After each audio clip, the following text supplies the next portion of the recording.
Depuis l'aube des civilisations, la médecine est là, discrète mais essentielle, présente dans chaque battement de cœur qu'elle prolonge, dans chaque douleur qu'elle soulage, dans chaque vie qu'elle sauve. Elle est ce pont fragile entre la douleur et l'espoir, entre la science rigoureuse et la compassion sincère. Elle ne promet pas toujours de guérir, mais elle ne cesse jamais de lutter. Aujourd'hui, plus que jamais, la santé est au cœur de nos sociétés. C'est pourquoi nous consacrons cette toute première émission du journal Locré, un journal dédié à la découverte des métiers, à l'un des plus vieux métiers du monde, la médecine. Pour ouvrir cette réflexion, nous avons l'immense honneur de recevoir une figure imminente du monde médical au Burkina Faso et bien au-delà. Un homme dont le parcours force l'admiration. À la fois médecin, enseignant, dirigeant, mais avant tout serviteur de la vie. Il est professeur titulaire de gynécologie obstétrique à l'université Joseph Kizerbo, chef de service du CHU de Bordeaux, ancien ministre de la Santé, consultant international en santé de la reproduction. Et la liste est tellement longue que nous pourrions finir de la citer. Son engagement pour la santé et pour la formation des jeunes médecins en fait une voie incontournable. Eh bien oui, aujourd'hui, nous sommes gratifiés de la présence du professeur Charlemagne Ouedraogo. Chers auditeurs du journal Locré, l'art est long, mais le temps est court. C'est pourquoi, avant de rentrer dans le vif du sujet, j'aimerais vous adresser un chaleureux bonjour et encore vous souhaiter la bienvenue à cette première édition du journal Locré. Alors, bonjour, professeur Charlemagne Ouedraogo. J'espère que vous vous portez bien. Ça va très bien, ça va. Merci d'être avec nous aujourd'hui. C'est vraiment un privilège de vous recevoir et d'apprendre aussi également de vous. C'est moi qui vous remercie de me rendre visite et d'échanger avec moi sur mon parcours, sur un certain nombre de préoccupations qui pourraient inspirer plus d'une jeunesse. D'accord, c'est bien vrai qu'au début, nous avons fait un peu de vos éloges, mais est-ce que vous pouvez vous représenter à nos auditeurs, brièvement? Alors moi, je suis Charlemagne Ouedraogo, je suis médecin de formation, gynécologue obstétricien, enseignant hospitalo-universitaire à Joseph Kizerbo à Ouagadougou et chercheur dans le domaine de la gynécologie obstétrique et de la santé de la reproduction, de façon plus brève. D'accord, merci. Est-ce que vous pouvez alors maintenant nous définir qu'est-ce que c'est la médecine? Qu'est-ce que c'est le métier de médecin? Alors, le métier de médecin, c'est une activité qui vous permet d'avoir des connaissances et des compétences pour soulager le mal et guérir la maladie. C'est ça la médecine. Soigner la maladie, prévenir la maladie et soulager le mal. D'accord, merci. Alors j'aimerais vous poser cette question. Qu'est-ce qui vous a motivé à choisir la médecine et plus précisément la gynécologie? Alors, je voulais être médecin depuis mon jeune âge. Certainement inspiré par mes deux parents qui étaient des infirmiers. Et je voulais être médecin. Et lorsque j'étais au lycée, je me rappelle en 1987, je disais à mes promotionnaires du lycée Zanda, que c'était à la récréation d'ailleurs, qu'on parlait des métiers et moi je disais que j'allais être médecin et gynécologue obstétricien. Alors je me rappelle que j'ai une collègue qui s'appelle Laurentia et qui m'a dit, mais Charlemagne, on n'est même pas en terminale et tu parles déjà de métier et d'être gynécologue. Que dans tous les cas, même si tu es gynécologue, tu ne vas pas t'occuper de moi. Eh bien, 10 ans après, j'ai fait son accouchement. Alors, je voulais être gynécologue pour rendre service aux femmes, à l'image de ce que ma mère a fait pour moi. Je voulais, en retour, en termes de redevabilité, soulager le mal de toutes ces femmes qui souffrent en voulant donner la vie, mais aussi les accompagner afin qu'elles puissent promouvoir le développement en étant en bonne santé. Et ça, c'est un défi que je me suis donné. Et une fois que je suis arrivé à l'université, eh bien, j'ai fait un parcours sans faille jusqu'à être gynécologue obstétricien et professeur d'université. C'est super, c'est quelque chose qui vous a passionné alors depuis Oui. très jeune. Alors, vous avez parlé justement de votre parcours. Donc, j'aimerais vous poser la question, quel est votre parcours académique et professionnel? Alors, après le bac, moi j'ai eu le bac en 88. Je suis allé à l'université de Ouaga et pour commencer la médecine. Et j'avoue que ce n'était pas simple parce que nous étions 113, je crois, en première année. Et c'était tellement sélectif qu'en juin, nous étions 13 à passer. En juin. Et les autres sont venus après en septembre. Et donc, je suis passé régulièrement, sans difficulté, à chaque session de juin, j'entrais pour mieux profiter des vacances. Et quand je suis arrivé en troisième année, j'ai décidé de préparer le concours de l'internat, qui est le concours le plus sélectif en médecine. Si vous réussissez au concours d'internat, cela suppose que vous avez révisité presque tous les fondamentaux de la médecine et toutes les pathologies qui puissent exister en médecine. Et c'était environ 450 chapitres, y compris la psychiatrie. Il ne fallait pas faire d'impasse parce que toute question pouvait venir. Je me rappelle que nous étions plusieurs à passer ce concours et nous étions 6 admis. 6 admis pour une rentrée de janvier 1995. Et une fois que j'ai eu le concours de l'internat, je me suis engagé directement pour faire la spécialisation de la gynécologie obstétrique avant même de soutenir mon doctorat en médecine. Ça, c'est une opportunité qui est offerte à tous ceux qui font le concours de l'internat. D'accord. Ils peuvent commencer leur spécialisation avant d'être médecin. Et j'ai commencé ma spécialisation en janvier 1995. Et depuis janvier 1995, je tiens le bistouri jusqu'à aujourd'hui. Ça fait une trentaine d'années. Et lorsque j'ai fini ma spécialisation à Ouagadougou, puis à Abidjan, je suis allé faire 2 ans en France à Tours pour me perfectionner dans des domaines beaucoup plus spécialisés de la gynécologie obstétrique. Notamment, j'ai fait de la gynécologie obstétrique en général approfondie. J'ai fait de la procréation médicalement assistée, c'est-à-dire les techniques de fécondation in vitro et d'insémination. Je l'ai fait à Tours en 2000, 2001 et 2002. Et j'ai fait également le diplôme de scénologie de pathologie mammaire pour pouvoir comprendre et opérer et traiter les cancers du sein. J'ai fait également un diplôme en pathologie cervico-vaginale à Paris pour pouvoir m'occuper des lésions du col de l'utérus, des cancers du col de l'utérus. J'ai également fait un diplôme de celluliochirurgie générale. C'est une technique qui permet d'opérer les femmes sans ouvrir le ventre à ciel ouvert en utilisant donc une caméra et des petits instruments qui permettent de regarder l'abdomen à travers un écran et de pouvoir traiter différentes pathologies sans ouvrir le ventre. J'ai également fait un diplôme de pédagogie parce que j'envisageais enseigner à l'université et donc je l'ai fait également à Tours. J'ai fait un diplôme d'épidémiologie et de méthode statistique à l'université Victor Ségalen de Bordeaux pour pouvoir donc comprendre toutes les études et les recherches qui doivent se mener. J'ai également fait un diplôme de grossesse à haut risque et de pathologie à Paris avec soutenance de mémoire que j'ai fait, je crois, dans les années 2004 et 2005. Et j'ai fait également un diplôme de colposcopie qui permet donc de faire le dépistage des cancers du col de l'utérus. Alors, ça fait globalement toutes ces spécialités que j'ai eu à faire.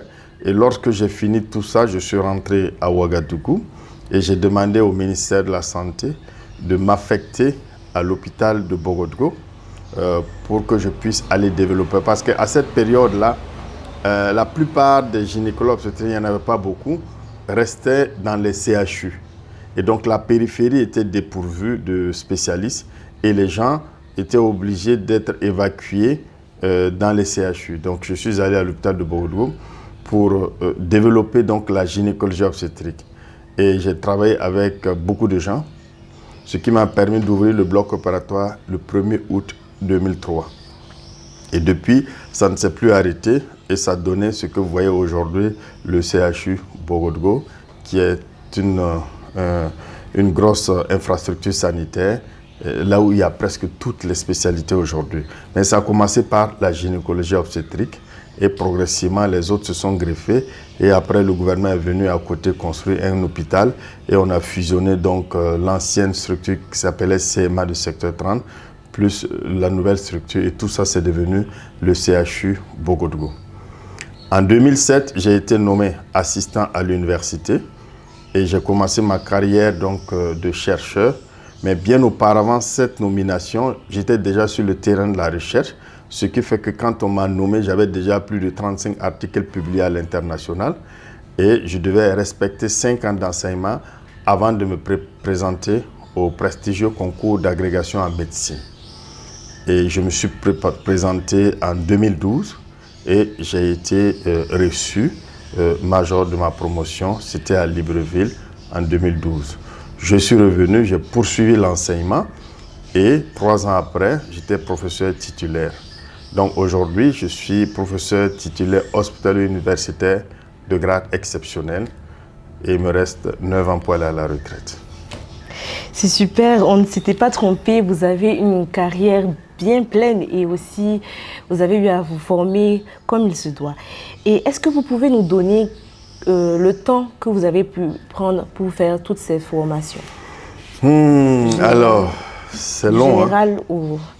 Bon, voilà, est-ce que la médecine générale... Bac plus 15 ans redoublé. Bac plus 15 ans redoublé, c'est formidable. On espère aussi que Bac nos plus auditeurs 15. pourront Mais faire de même. Quand on est passionné de la médecine, on ne se rend pas compte que autant de temps s'est passé. Il faut être passionné de la médecine. Quand on est passionné, c'est fluide et c'est facile. Mais quand on n'est pas passionné, c'est lourd à transporter la médecine. D'accord. Il faut être passionné et tout ce que vous voulez faire, vous faites ça avec aisance, dextérité et les choses se passent bien. Mais quand on n'est pas passionné, la machine est difficile à dérouler et c'est difficile. Vous avez parlé de la passion. Est-ce qu'il y a d'autres qualités qu'un étudiant doit avoir pour pouvoir arborer ce métier-là? Alors, vous savez, quand on arrive à l'université, l'université, c'est un nouveau départ, ce n'est pas le secondaire. Donc, quand on arrive, il faut être bien organisé. Et il faut avoir des objectifs, savoir ce qu'on veut. On ne peut pas continuer à avoir le même comportement de secondaire à l'université, ça ne marche pas. Il faut s'organiser, avoir un moment pour un travail personnel, et également avoir des moments pour un travail en groupe. Pas un grand groupe, ça peut être à 3 ou à 4, et on révise ensemble, ça permet de fixer les choses. Il faut être rigoureux avec soi-même. Et rigoureux, ça veut dire quoi? On respecte au maximum son agenda de travail. Un petit temps pour les loisirs, parce que pendant les premières années de médecine, on ne peut plus s'amuser comme avant. Un petit temps pour le loisir et la détente, y compris le sport. Et puis un petit temps pour sa famille. Et puis un grand temps pour les études. Un grand temps pour les études. Et il faut avoir une vie équilibrée. Tout ce qui est stupéfiant, cigarettes, dopage au café, ça ne marche pas. Ce n'est pas la peine de s'engager dans ce genre de choses, ça ne marche pas. Il faut au maximum avoir une vie saine et une hygiène de vie assez correcte. Et pratiquer du sport, ça permet d'aérer et de vous donner plus d'assurance en soi. Surtout, savoir ce qu'on veut plus loin. C'est très important. Lorsqu'on n'a pas d'objectif, on avance la tête baissée, on risque de se retrouver ailleurs et sans même le savoir. Donc, voilà un peu les éléments qui peuvent, en tout cas, être des fondements de la réussite des études en médecine. D'accord. Maintenant, la médecine, c'est un doctorat. Est-ce que vous pouvez nous donner la différence entre un doctorat en médecine et les autres doctorats? Alors, les autres doctorats dans le cadre du LMD, ce sont des thèses d'État. C'est des doctorats qui sont différents du doctorat en médecine. Le doctorat en médecine, on l'appelle doctorat d'exercice. C'est un doctorat d'exercice. Alors que le doctorat dans le cadre du LMD exige que vous ayez les autres diplômes avant. Vous ayez une licence, vous ayez un master, vous ayez publié avant d'arriver au PhD, qu'on appelle la thèse unique par exemple. Donc c'est différent de la thèse d'exercice en médecine. D'accord, merci. Maintenant, quelles sont les compétences ou les aptitudes indispensables pour réussir dans ce domaine-là? Alors, pour réussir dans ce domaine, il faut être en bonne santé. Si vous êtes maladif, vous ne pouvez pas réussir en médecine. Ça veut dire que dans le mois, vous êtes malade une semaine, il faut changer d'étude. Ça ne marche pas. Il faut être physiquement en bon état. Il faut être mentalement assez fort pour ne pas basculer dans la dépression. Il faut être rigoureux avec soi-même, comme je l'ai dit, par rapport à l'agenda de travail que vous vous êtes imposé. Si vous êtes rigoureux, il n'y a rien à faire, vous allez réussir. Parce que quand on arrive à l'université, on a un minimum d'intelligence déjà pour pouvoir réussir en médecine. Mais quand on est mal organisé, on ne sait pas répartir son temps sur ce qu'on doit faire, eh bien, on peut être dépassé par l'allure des événements universitaires, de sorte à ce que vous arrivez aux examens sans être bien préparé. Voilà un peu ce que je peux dire pour ça. D'accord. On va vous citer une petite phrase qu'on a eu à recevoir d'une de vos patientes. Ouais. L'accouchement de mon deuxième enfant fut très difficile et sans l'aide du professeur Charlemagne, je pense que mon bébé et moi auraient perdu la vie. Qu'est-ce que ça vous fait d'entendre ce genre de témoignage? Alors, ça me donne du baume au cœur de savoir que j'ai été utile pour une personne. C'est ça qui soulage en médecine.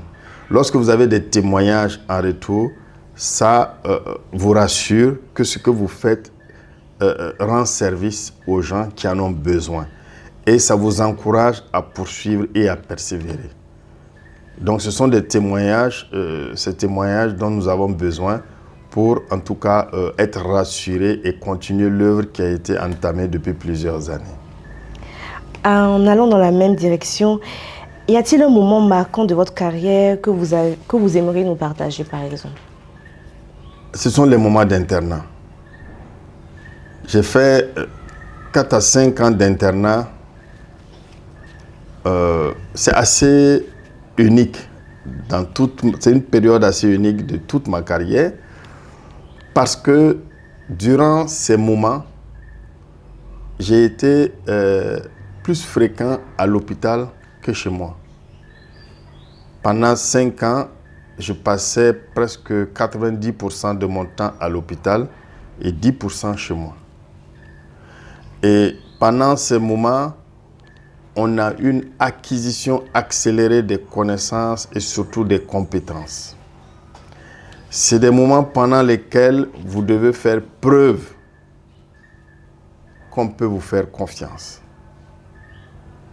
afin que vous puissiez continuer dans la lancée.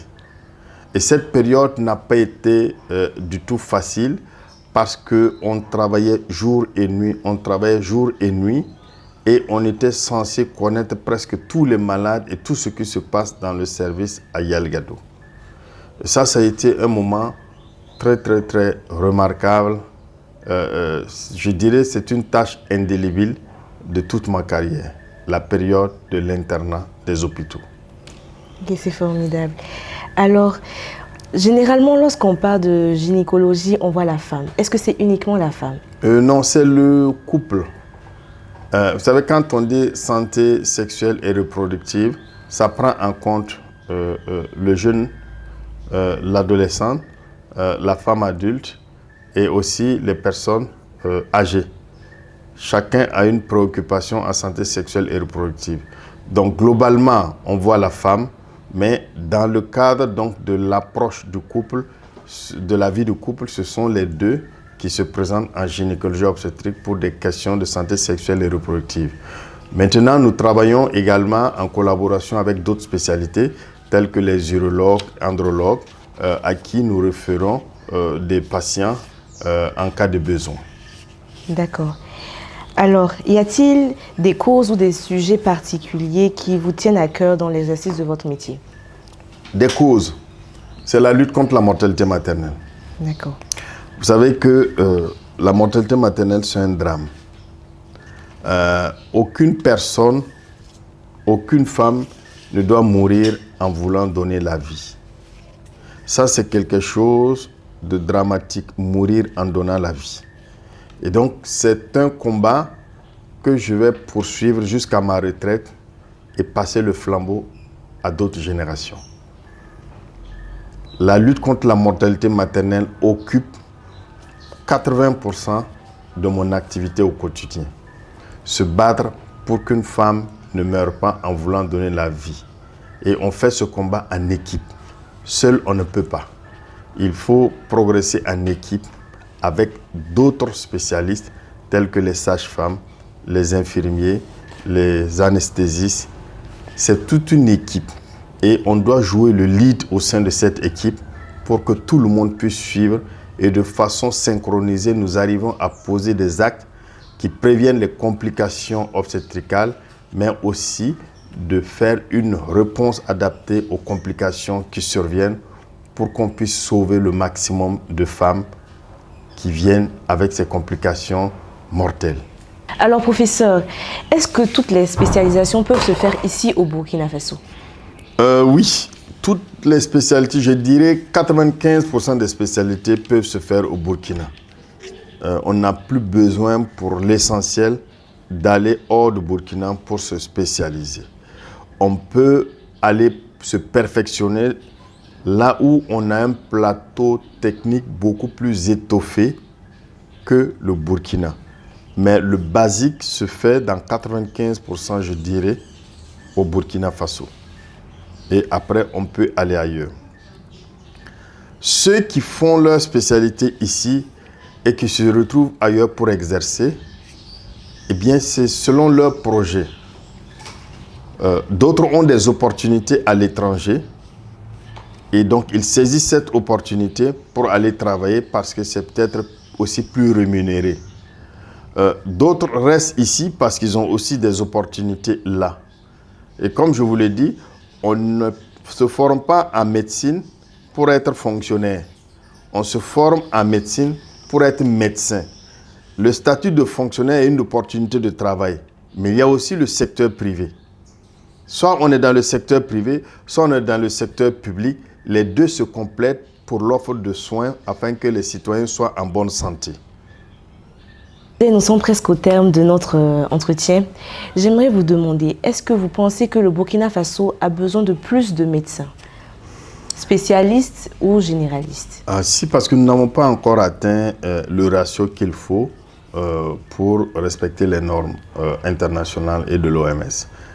Je dirais que le Burkina a encore besoin de plus de médecins qu'avant. Parce que la population a augmenté et donc les besoins ont augmenté. Et on a plus, les besoins en médecine générale dépassent les besoins en médecine de spécialité. Donc on a encore besoin de plus de médecins. Et je voudrais rassurer les jeunes qui hésitent à faire la médecine par rapport aux débouchés. Je dirais que c'est l'une des formations qui vous permet de travailler immédiatement. On ne fait pas la médecine pour être fonctionnaire. On fait la médecine pour être médecin. Et un médecin peut vendre son savoir dans son pays ou ailleurs. C'est universel et c'est transversal. C'est pour cela que vous voyez que des médecins sont formés ici. Et puis quand ils ont fini, ils se retrouvent dans un autre pays, en Europe, au Canada ou dans un autre pays en Afrique pour travailler. La médecine est universelle, la science, elle est universelle.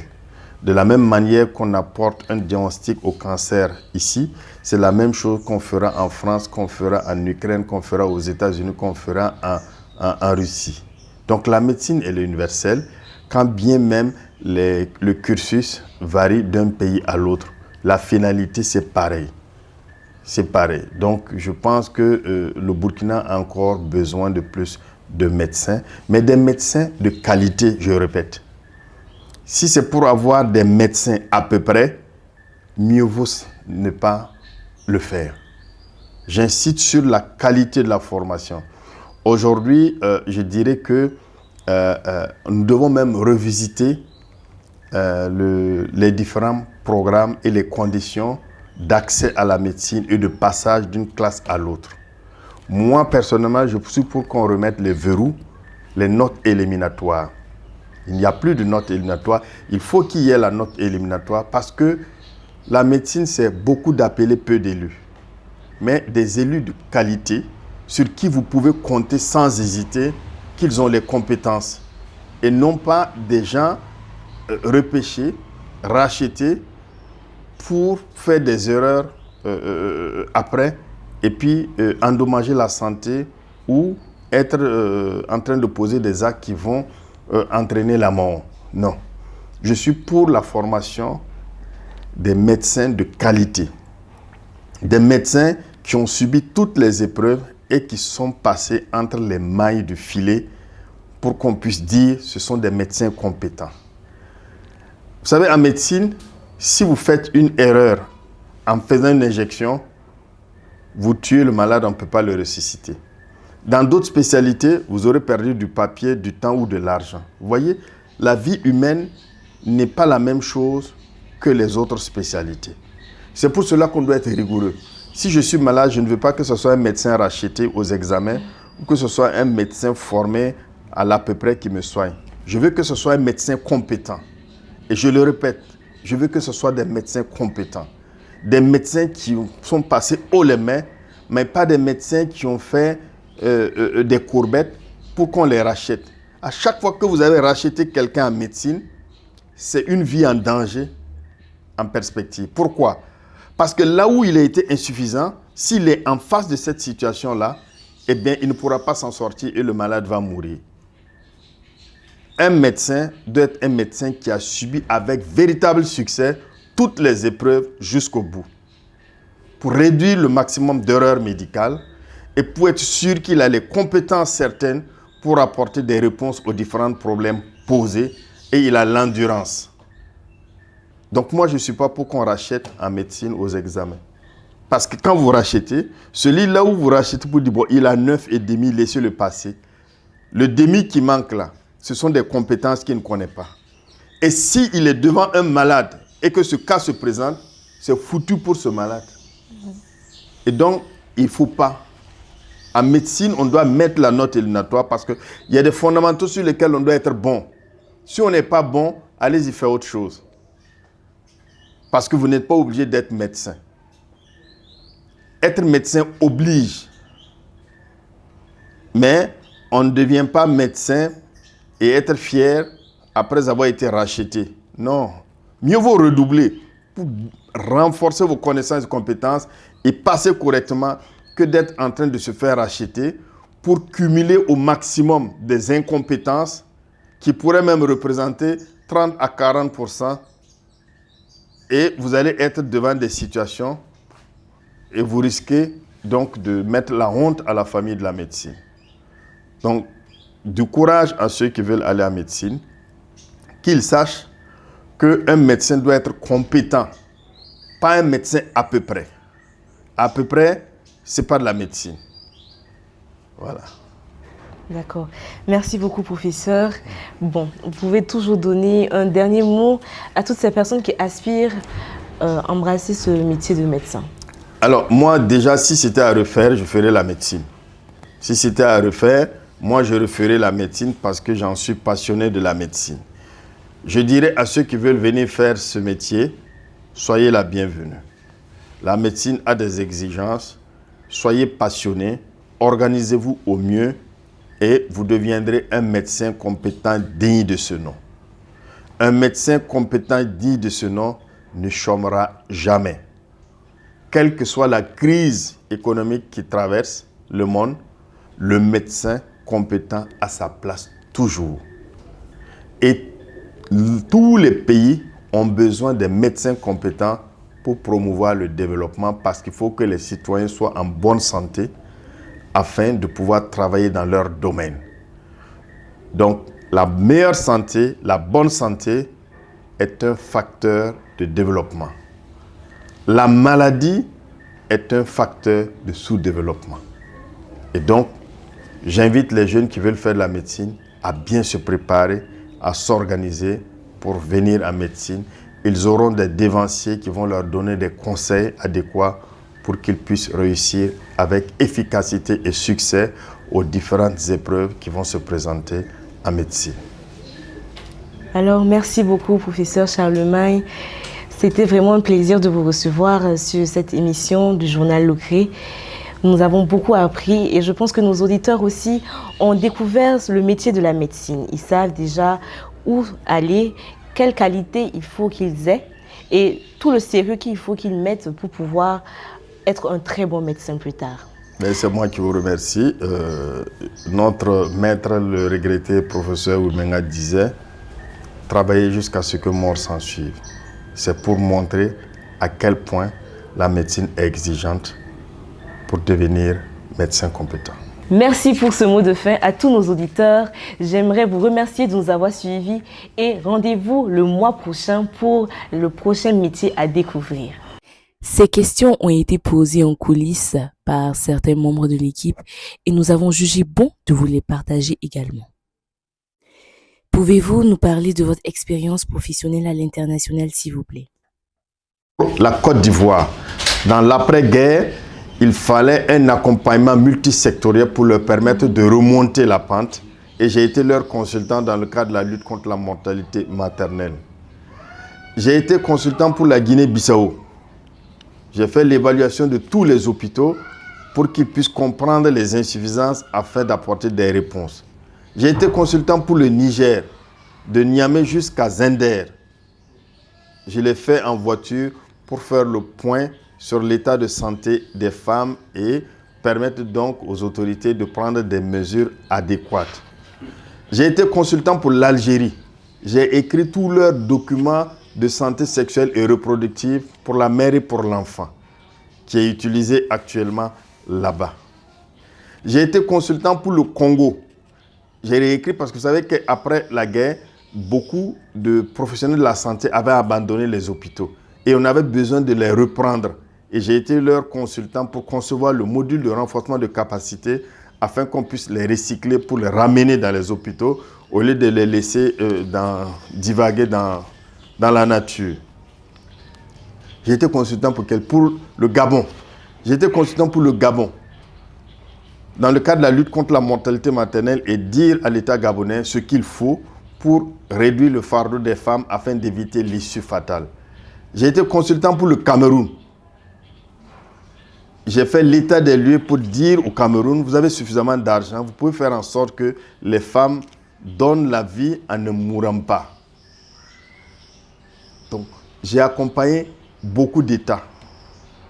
Et d'ailleurs, ça m'a valu ma première décoration en 2010 de la Légion d'honneur sur la réserve personnelle du président de la République française, Nicolas Sarkozy, que je ne connais pas, qui a décidé depuis la France de me faire décorer ici parce qu'il a eu des échos me concernant mon engagement au Burkina pour la santé de la mère et de l'enfant et aussi dans la plupart des pays francophones, là où j'ai apporté mon appui, il y a eu du succès et il a décidé de me décerner la Légion d'honneur sur sa réserve personnelle en 2010. C'était ma première décoration.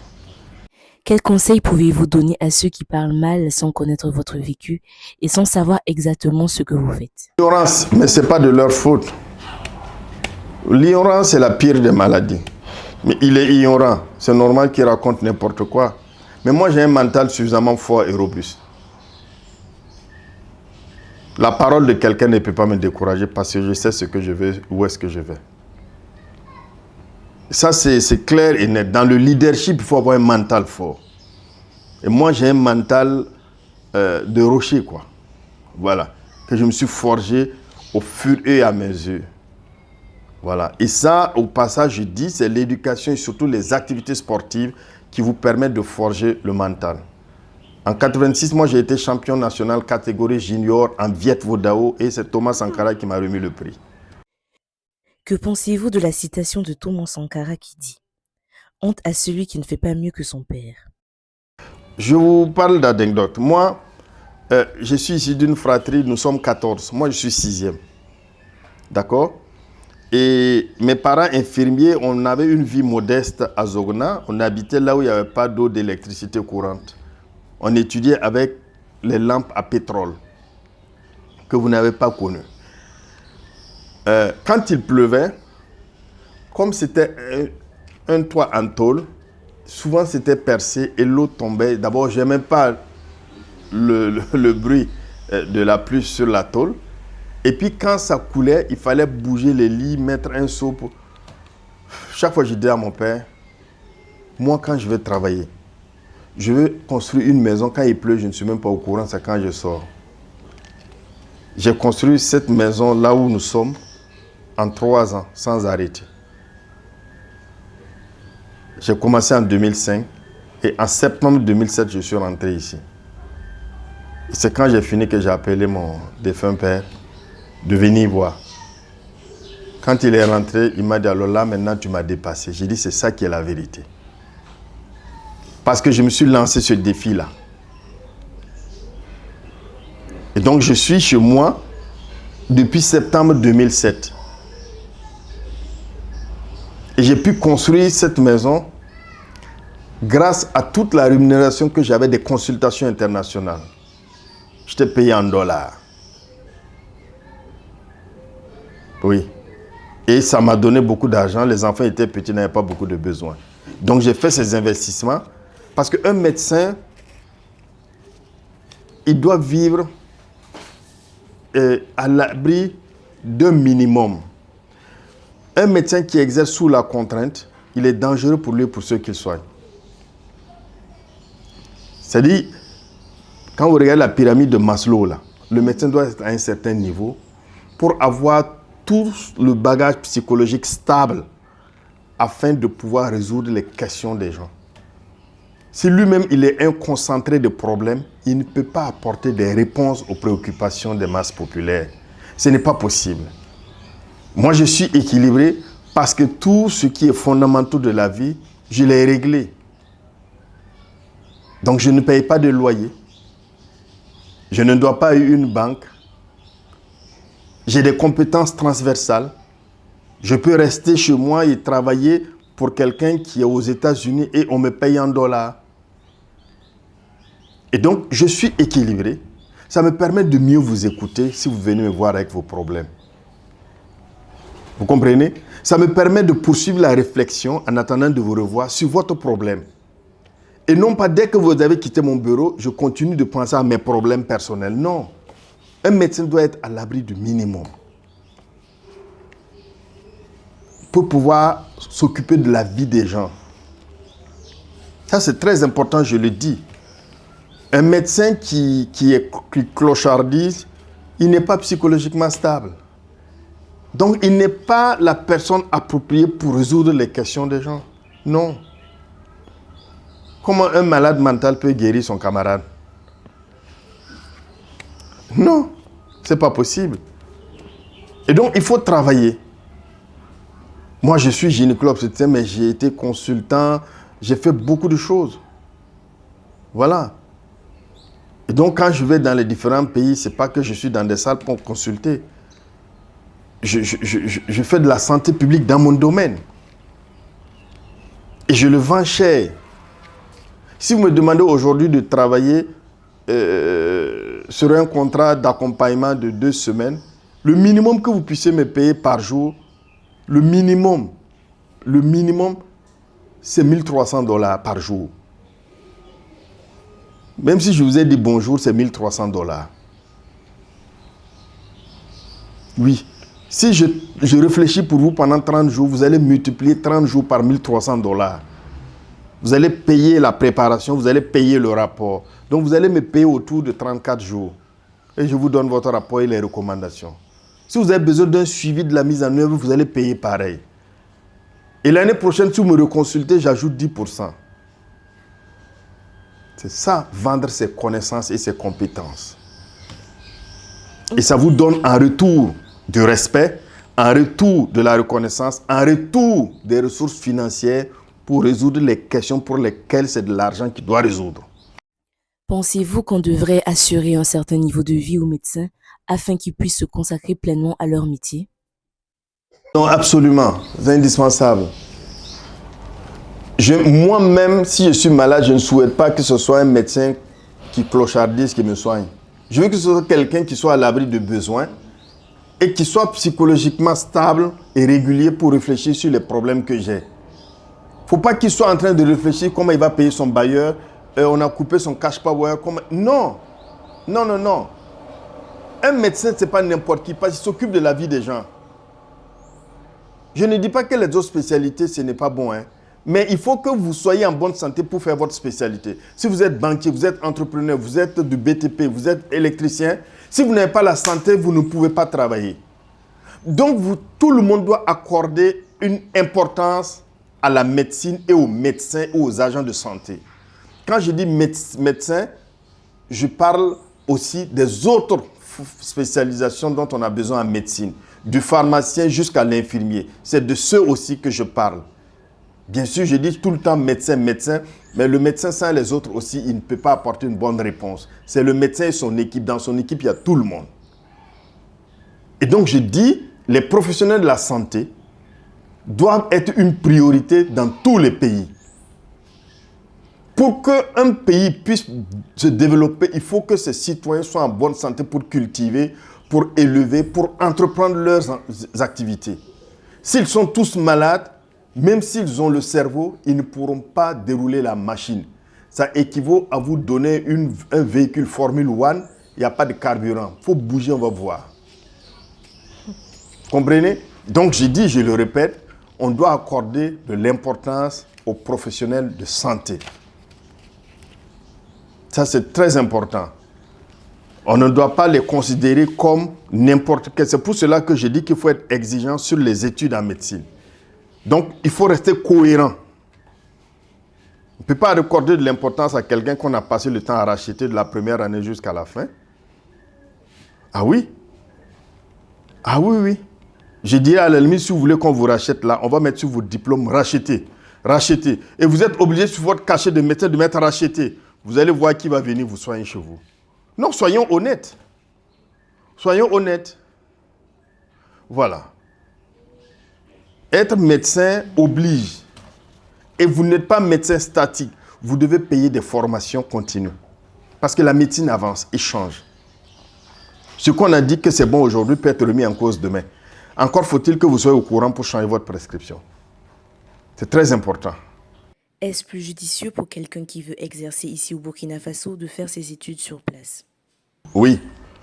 Déjà, il faut vous familiariser à votre environnement. D'accord. Donc, quelqu'un qui veut exercer au Burkina, je lui dirais, commence tes études au Burkina et utilise les autres pays pour juste un approfondissement ou aller compléter ce que tu penses nécessaire. Voilà. Mais aller commencer tes études en France pour revenir travailler ici, tu vas revenir pour y apprendre par exemple la pathologie tropicale qui n'existe pas là-bas, qui n'est pas leur préoccupation. Donc tu vas revenir incomplet et chercher à compléter ça va prendre du temps et ça peut vous décourager. Voilà. Moi j'ai fait toutes mes études de médecine de base ici, l'internat ici, la spécialité ici, complétée en Côte d'Ivoire. Et je suis allé faire en France. Et quand j'ai fini, on m'a même donné un poste en France. J'ai dit qu'il y a plus de préoccupations au Burkina qu'en France. Donc je suis rentré. J'ai des promotionnaires qui sont restés, mais ils ne sont pas plus heureux que moi. Et je suis fier d'être rentré parce que je mesure au quotidien la contribution que j'apporte pour le développement au Burkina dans le domaine de la santé. Et donc moi-même, je suis fier de ce que je fais. Je n'attends même pas que quelqu'un me félicite. Moi-même, je me félicite. Voilà, c'est ça. Dans le domaine du lycée, vous attendez qu'on vous félicite pour que ce soit votre kérosène. Vous risquez de vous retrouver dans un trou pendant qu'on vous félicite alors que vous êtes tombé. vous-même, vous devez être capable de vous féliciter. Vous devez être également capable de faire une introspection pour voir vos insuffisances et pouvoir les corriger. Tendez l'oreille plus pour les critiques que pour les félicitations. Que pensez-vous des gens qui aiment dire que les jeunes n'aiment pas travailler? Et les jeunes d'aujourd'hui, de façon générale, mon impression, peut-être que c'est générationnel, c'est qu'ils ne sont pas transversales. Ils sont très limités. Mais je pense que aussi ça peut être l'erreur des parents aussi, ou environnementale, ou contextuelle. Moi, ce que j'ai eu comme formation de base, bon, mes enfants ne l'ont pas. C'est pour ça que j'ai dit que c'est peut-être contextuel, c'est peut-être la faute de nous les parents, etc. Mais aujourd'hui, la jeunesse, elle n'est pas transversale dans beaucoup de domaines. Et en général d'ailleurs. Moi, quand j'étais petit, chaque vacances, je faisais un boulot. J'ai cultivé. Il n'y a pas un marché au Burkina, à la ville de Ouagadougou où je n'ai pas vendu des légumes. Il n'y en a pas. Et ce que je vendais, c'est mon argent de poche pour l'année. J'ai été maçon de chantier pendant les vacances scolaires.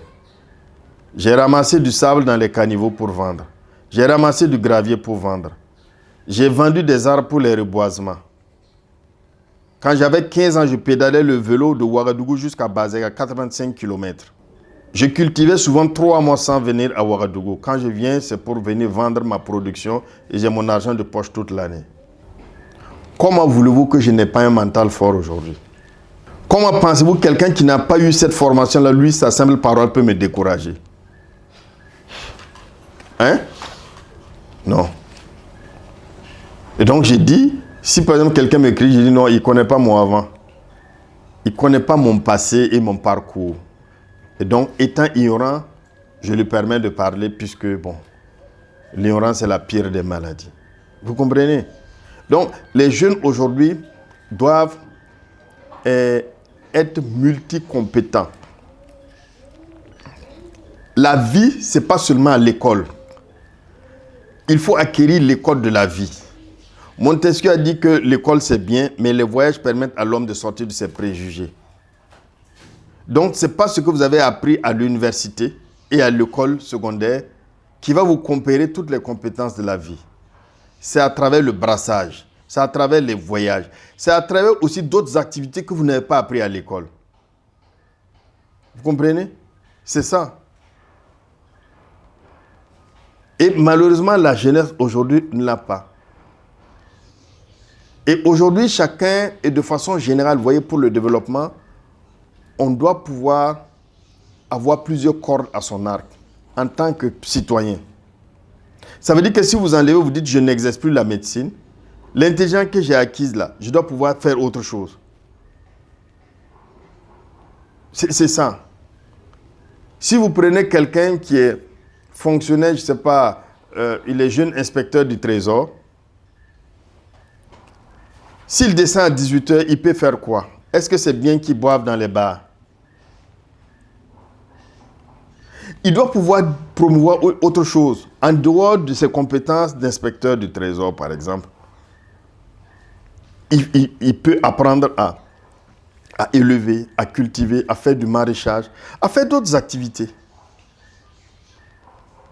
qui vont permettre de compléter son revenu, qui vont également permettre à l'État de prélever des impôts sur ce qu'il va faire de parallèle. C'est tout ça le développement. Et il va inculquer ça à ses enfants. C'est ça. Donc aujourd'hui, on doit être capable, on doit promouvoir les compétences multiples. Vos amis ou vos parents qui ont fait l'exil, qui se retrouvent aux États-Unis, par jour, ils peuvent faire combien de métiers? Quand ils envoient l'argent à leurs parents ici, il va se lever à 5 h du matin jusqu'à 6 h, à 7 h, il fait wash car. Il va laver les véhicules. Il peut laver 100 véhicules. il va prendre son argent. À 7h30, il est dans un endroit pour vendre les journaux pour telle édition de presse. À 10h, il est dans une surface en train de faire, je ne sais pas, un vigile.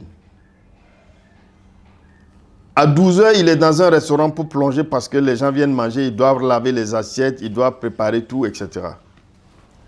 Après ça, il est encore en train de travailler quelque part. La nuit, il fait du taxi jusqu'à 2h du matin. OK? Donc, lui seul, là, il peut avoir 3 compétences qu'il exerce dans la journée et il dort 4 heures maximum. Et donc, quand il envoie l'argent à ses parents, là, il ne dit pas comment il fait. Mais quand vous séjournez aux États-Unis, vous voyez ce qui se passe. Donc, pour moi, chacun doit développer plusieurs compétences. Et c'est ça qui va permettre au Burkina de s'en sortir et surtout payer les impôts. Il faut éviter de travailler au noir. La citoyenneté, là, on vous le reconnaît quand vous êtes redevable, vous payez aussi les impôts. Et l'État fonctionne sur la base des impôts et de la douane. C'est comme ça que l'État mobilise l'argent pour pouvoir promouvoir le développement et aussi s'endetter et rembourser. C'est comme ça. Et donc, les jeunes doivent redoubler d'ardeur. Voilà.